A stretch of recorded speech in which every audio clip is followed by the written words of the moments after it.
আহ আমি অসুস্থ। কে লাবিব? আরে হ্যাঁ, যে সিজন চেঞ্জ হয়েছে না, জ্বর টর আসবে নাকি? কি রে নসীন, মামি দেখি অসুস্থ।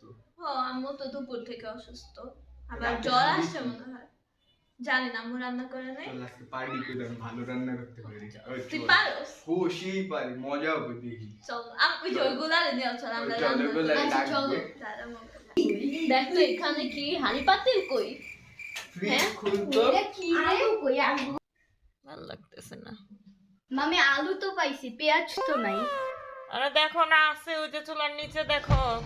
মামি এটা কি ধনের গুঁড়া নাকি জিরার গুঁড়া? জিরার গুঁড়া লাগবে, দাও তো। কই? আরে জিরা গুঁড়া দেখো না, ওই যে উপরে ড্রয়ারেই তো আছে মনে হয়। নসেন একটু দেখতে পারো না? আম্মু টমেটো কোথায়? চুলার নিচেই দেখো, র্যাকের মধ্যে আছে। আম্মু লাইটার কই? হাই রে কপাল, বাপ রে বাপ, তোদের কাছে মাপ চাই। তোদের আর রান্না করা লাগবে না, তোরা বয়, আমি যাই রান্না করি।